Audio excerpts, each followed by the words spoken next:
ओम शांति। तुम बाप के पास आए हो रिफ्रेश होने। बाप और बरसे को याद करो तो सदा रिफ्रेश रहेंगे। তোমরা বাবার কাছে এসেছো রিফ্রেশ হওয়ার জন্য। বাবা আর অবিনাশী উত্তরাধিকারকে স্মরণ করো, তাহলে সর্বদাই রিফ্রেশ থাকবে। समझदार बच्चों की मुख्य निशानी क्या होगी? बुद्धि সম্পন্ন বাচ্চাদের মুখ্য নিশানি কি হবে? जो समझदार है उन्हें अपार खुशी होगी। अगर खुशी नहीं तो बुद्धू है। समझदार अर्थात पारस बुद्धि बनने वाले, वह दूसरों को भी पारस बुद्धि बनाएंगे। रूहानी सर्विस में बिजी रहेंगे। बाप का परिचय देने बिगर रह नहीं सकेंगे। जे आत्मा सुबुद्धि सम्पन्न হবে তার মধ্যে অপার খুশি থাকবে। যদি খুশি না থাকে তাহলে সে হলো বুদ্ধু। সুবুদ্ধি সম্পন্ন অর্থাৎ পারস বুদ্ধিযুক্ত আত্মা, সে অন্যদেরকেও পারস বুদ্ধি তৈরি করবে। আধ্যাত্মিক সেবাতে ব্যস্ত থাকবে। বাবার পরিচয় দেয়া ছাড়া থাকতেই পারবে না। বাবা বসে বাচ্চাদের বোঝাচ্ছেন, তার সাথে দাদাও বুঝছেন, কেননা বাবা বসে দাদার মাধ্যমেই বোঝাচ্ছেন। বাবা বোঝাচ্ছেন, হে আত্মা, দেহি অভিমানী হও। তো বাবা এটা কেন বলছেন? কেননা নিজেকে আত্মা মনে করলে আমরা পতিত পাবন পরমপিতা পরমাত্মার মাধ্যমে পবিত্র হতে পারব। এই জ্ঞান তোমাদের বুদ্ধিতে থাকতে হবে এবং সকল আত্মাকেও বোঝাতে হবে। কারণ এই দুনিয়া হলো পতিত আর নতুন দুনিয়া পবিত্র হবে।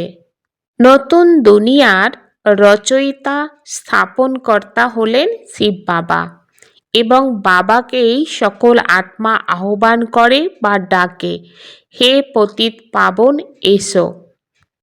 তো আত্মাই পতিত পাবনকে আহ্বান করে, ডাকে, শরীর ডাকে না। শরীরের মাধ্যমে আত্মা পরমাত্মাকে বা পারলৌকিক পিতাকে ডাকেন। আমরা যে আত্মা, আমাদের বাবা হলেন পারলৌকিক, যাকে পতিত পাবন বলা হয়েছে। এটা খুব ভালো করে মনে রাখতে হবে। বাবা বলেন, এই দুনিয়াতে অনেক বুদ্ধু আত্মা আছে যারা ভাবে আমরা স্বর্গে বসে আছি। কিন্তু তোমরা বাচ্চারা জানো যে কলিযুগকে কখনোই স্বর্গ বলা যাবে না। নামই হলো কলিযুগ, যেখানে কলঙ্ক, কলরব, কান্না, হতাশ, নিরাশ সব কিছুই প্রতিটা মুহূর্তে লেগে আছে। সেই কারণেই তো এই দুনিয়াকে পুরানো পতিত দুনিয়া বলা হয়েছে, তাই না? মানবের বুদ্ধিতে এটাও বসে না। কেন বসে না? কারণ একদম অধঃপতন অবস্থায়। বাবা বলেন যে তোমাদের বুদ্ধি তো পাথর সমান হয়ে গিয়েছে, বুঝতে পারে না। কেন বুঝতে পারে না?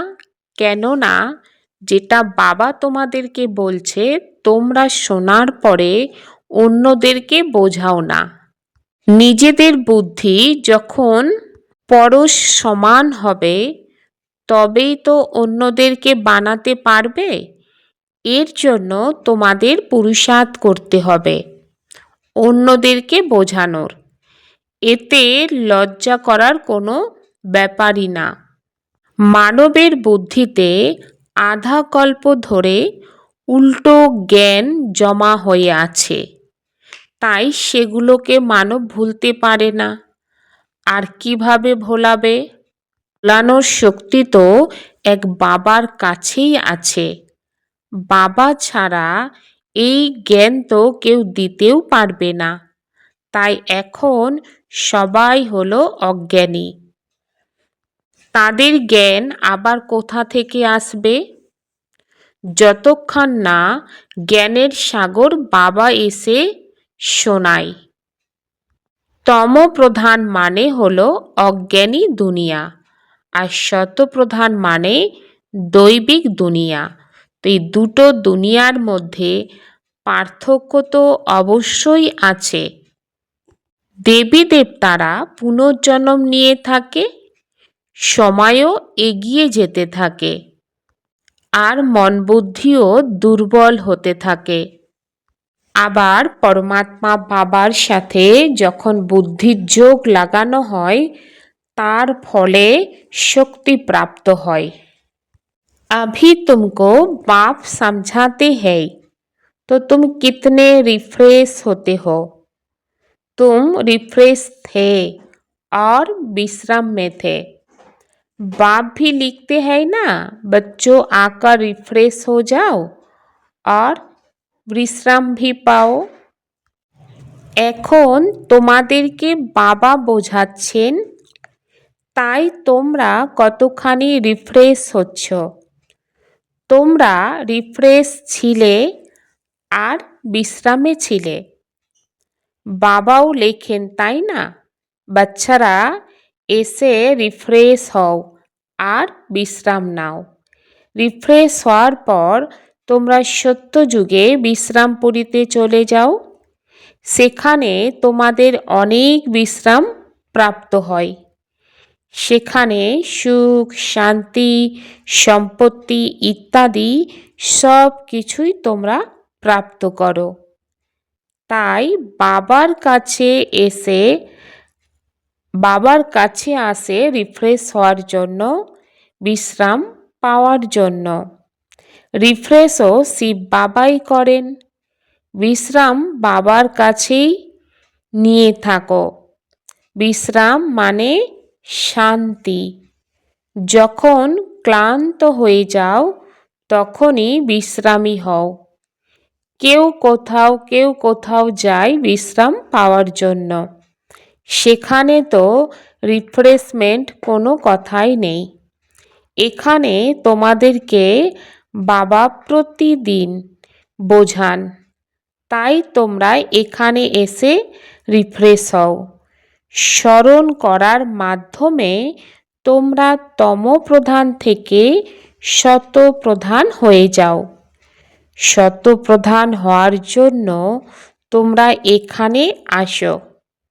তার জন্য কি পুরুষার্থ করতে হয়? বাবা বলেন, বাচ্চারা আমাকে স্মরণ করতে হয়। তো শিব বাবা তো বাচ্চাদের সমস্ত শিক্ষাই দিয়ে দিয়েছেন। এই সৃষ্টি চক্র কিভাবে পুনরাবৃত্তি হয়, তোমাদের বিশ্রাম কিভাবে প্রাপ্ত হয়, আর কেউ এই সমস্ত কথা জানে না। তাই তাদেরকেও বোঝাতে হবে, যাতে তারাও তোমাদের মতো রিফ্রেশ হয়ে যায়। তোমাদের কাজ হলো এটা, সবাইকে অর্থাৎ সকল আত্মাকে বাবার পরিচয় দেয়া। সকল আত্মাকে এই পরিচয় দাও। বাবাকে স্মরণ করতে হবে আর বাবার কাছ থেকে সম্পদকে প্রাপ্ত করতে হবে। এটা হলো খুব সহজ কথা। हर एक बात पर मनुष्य बहुत सोच करते हैं, समझते हैं कहाँ जादू ना हो।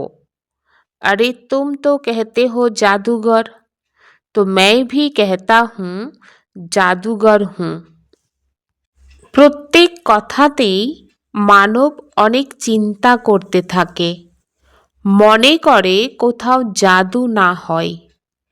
আরে তোমরাই তো বলো জাদুঘর, তাই আমিও বলি আমি হলাম জাদুঘর।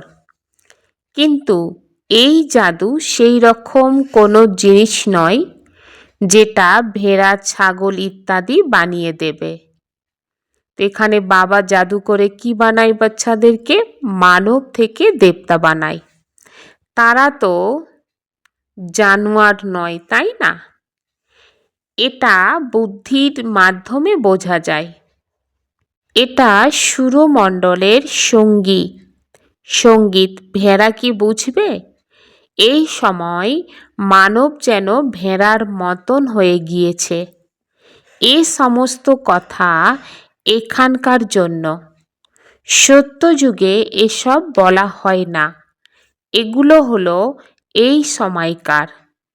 চণ্ডিকার কত বড় মেলা বসে, জিজ্ঞাসা করো তিনি কে ছিলেন, যাকে বর্তমানে আমরা কি বলে থাকি? মঙ্গলচণ্ডী। তো মঙ্গলচণ্ডীর মেলা, চণ্ডী আসলে কে ছিল? তো মানব কি বলে? চণ্ডী তো দেবী ছিল। এখন এই রকম নাম তো সেখানে হয় না, সত্যযুগে তো হবে না। সত্যযুগে তো সর্বদাই শুভ নাম হয়ে থাকে। শ্রী রামচন্দ্র, শ্রীকৃষ্ণ, শ্রী বলা যায় শ্রেষ্ঠকে। সত্যযুগী সম্প্রদায়কে শ্রেষ্ঠ বলা যায়। কলিযুগে বিকারী সম্প্রদায়কে শ্রেষ্ঠ কিভাবে বলবে? শ্রী মানে তো শ্রেষ্ঠ, আর এখনকার মানব তো শ্রেষ্ঠ নয়। গায়নও আছে মানব থেকে দেবতা। তো পুনরায় দেবতা থেকে মানব তৈরি হয়, কেননা 5 বিকারে চলে যায়। রাবণ রাজ্যে সবাই মানব, সেখানে দেবতারা থাকেন, অর্থাৎ সত্যযুগে দেবতারা থাকে। তাদেরকে বলা হয় দৈবিক সাম্রাজ্য। এখানে মানবের সাম্রাজ্য বলা যায়, দৈবিক সাম্রাজ্যকে দিন বলা হয়, আর মানবের সাম্রাজ্যকে রাত বলা হয়। দিন আলোর প্রকাশকে বলা যায়, আর রাত অজ্ঞান অন্ধকারকে বলা যায়। এই তফাৎকে তোমরা জানো। তোমরা বুঝতে পারো যে আমরা প্রথমে কিছুই জানতাম না, এখন সমস্ত কথা বুদ্ধিতে আছে। ঋষি মুনিদের জিজ্ঞাসা করে যে রচয়িতা রচনার আদি মধ্য অন্তকে জানে? তো তারা নেতি নেতি বলে গিয়েছে আমরা জানি না। बाप ये गुप्त ज्ञान सुनाते हैं जो बाप के पास ही है। यो आत्मा में गुप्त ज्ञान है। आत्मा भी गुप्त है, तो आत्मा इस मुख द्वारा बोलती है। इसलिए बाप कहते हैं बच्चे देहो अभिमानी मत बनो। बाबा বাচ্চাদেরকে এই গুপ্ত জ্ঞান শোনাচ্ছেন, যেটা বাবার কাছেই আছে। এই আত্মার মধ্যে গুপ্ত জ্ঞান আছে। আত্মাও হলো গুপ্ত। আত্মা এই মুখের মাধ্যমে বলে। এই জন্য বাবা বলছেন যে বাচ্চারা দেহ অভিমানী হও না, আত্ম অভিমানী হও, না হলে তো যেন উল্টো হয়ে যায়। নিজেকে আত্মা ভাবতে ভুলে যাও। ড্রামার রহস্যকেও ভালো রীতিতে বুঝতে হবে। ড্রামাতে যেটা পূর্ব নির্ধারিত আছে সেটাই হুবহু পুনরাবৃত্তি ঘটবে, এটা কারো জানা নেই। ড্রামা অনুসারে সেকেন্ড বাই সেকেন্ড কিভাবে চলতে থাকে, এই জ্ঞান বুদ্ধিতে আছে। আকাশে কেউ পার খুঁজে পায় না, পৃথিবীর পার পাওয়া যায়।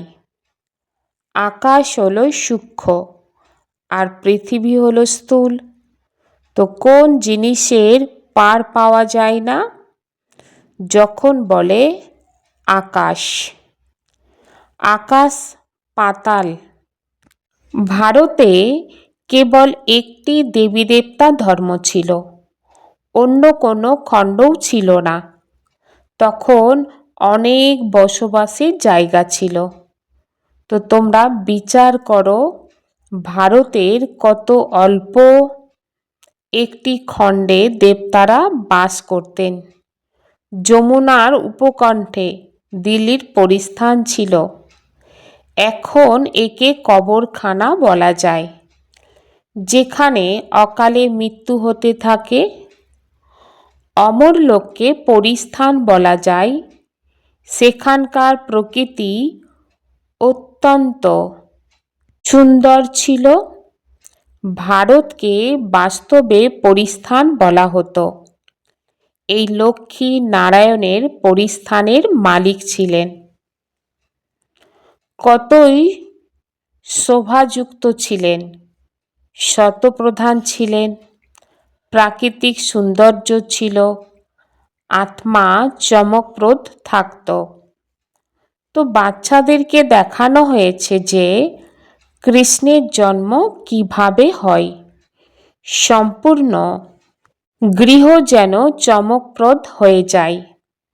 তাই বাবা বাচ্চাদেরকে বসে বোঝাচ্ছেন, এখন তোমরা পরিস্থানে যাওয়ার জন্য পুরুষার্থ করছো নাম্বার অনুসারে। বিচার করা যায় এত ছোট আত্মা কত বড় পাঠ অভিনয় করে। শরীর থেকে আত্মা বেরিয়ে যায় তো শরীরের কি অবস্থা হয়ে যায়। সমগ্র দুনিয়ার অভিনেতারা সেই পাঠ অভিনয় করেই চলেছে, যেটা অনাদি রচিত হয়ে আছে। समझदार को टाइटल मिलना चाहिए। जितना जो पढ़ता है नंबर बार पुरुषार्थ से पद पाता है। तो तुम बच्चों को यहाँ आने से ही ये एम ऑब्जेक्ट देख खुशी होनी चाहिए। যে বুঝদার হবে তার অনেক উপাধি প্রাপ্ত হবে, তাই না? যে যত পড়বে নাম্বারে অনুসারে পুরুষার্থ অনুসারে পদ প্রাপ্ত করবে। তাই বাচ্চারা, তোমরা এখানে আসতেই এই এম অবজেক্টকে দেখে তোমাদের অনেক খুশি হওয়া চাই। খুশি তো শেষ নেই, পাঠশালা বা স্কুল হোক। তো এই রকম গুপ্ত কিন্তু খুব শক্ত সামর্থ্য পাঠশালা। যত বড় পড়া তত বড় কলেজ। সেখানে সব রকমের সুবিধা পাওয়া যায়। আত্মাকে পড়তে হবে, তা যদি হয় সোনার সিংহাসনের ওপর বা কাঠের সিংহাসনের ওপর। বাচ্চাদের মধ্যে অনেক খুশি হওয়া চাই, কেননা শিব ভগবানুবাজ। তো প্রথমে নাম্বারে আছে এই বিশ্বের প্রিন্স। তো বাচ্চারা এখন এসব জানতে পেরেছ। কল্প কল্প বাবা এসে নিজের পরিচয় দিয়ে থাকেন। তো বাচ্চারা, আমি এনার মধ্যে প্রবেশ করেই তোমাদেরকে পড়াচ্ছি।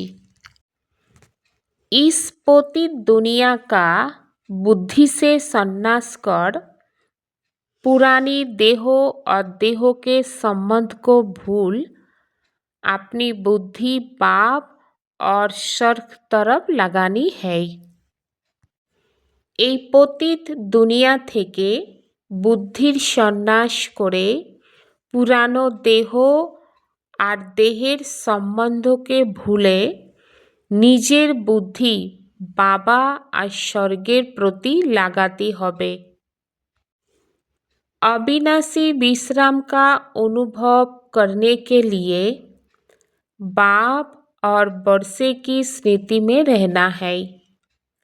सबको बाप का पैगाम दे रिफ्रेश करना है। रूहानी सर्विस में लज्जा नहीं करनी है। অবিনাশী বিশ্রামের অনুভব করার জন্য বাবা আর বাবার দেয়া বর্ষাকে স্মৃতিতে রাখতে হবে। সকল আত্মাকে বাবার পেগাম দিয়ে সবাইকে রিফ্রেশ করতে হবে। আত্মিক সেবাতে লজ্জা করলে চলবে না। संगठन में एक मत और एक रस स्थिति द्वारा सफलता प्राप्त करने वाले सच्चे स्नेही भव। संगठनेर मध्य एक मत और एक रस स्थितिर माध्यमे सफलता प्राप्त करार जन्य सत्यिकारे स्नेही हओ। संगठने एकजन बोलबे আর একজন মানবে, এটাই হলো সত্যিকারের স্নেহের রেসপন্ড সংগঠনে।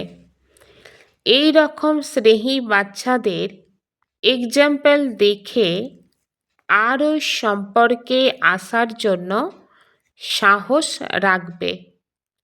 সংগঠন সেবার সাধন হয়ে যাবে, যেখানে মায়া দেখবে যে এদের ইউনিটি খুব ভালো, ঘেরাটোপ আছে, তাহলে সেখানে মায়া আসার সাহস করবে না। একমত আর এক রস স্থিতির সংস্কারই সত্যযুগে এক রাজ্যের স্থাপনা করবে। कर्म और योग का बैलेंस रखने वाले ही सफल योगी है। কর্ম আর যোগের ব্যালেন্স যে রাখে তাকেই सफलता যোগী বলা হয়। इस अव्यक्त मास में बंधन मुक्त रहे जीवन मुक्त स्थिति का अनुभव करो। बाप दादा चाहते हैं मेरा एक एक बच्चा मुक्ति जीवन मुक्ति के वर्षे के अधिकारी बने। अभी के अभ्यास की सत्ययुग में नेचुरल लाइफ होगी, लेकिन वर्षे का अधिकारी अभी संगम पर है। इसलिए अगर कोई भी बंधन खींचता है, कारण सोचो और निवारण करो। এই অব্যক্ত মাসে বন্ধন মুক্ত থেকে জীবন মুক্ত স্থিতির অনুভব করো।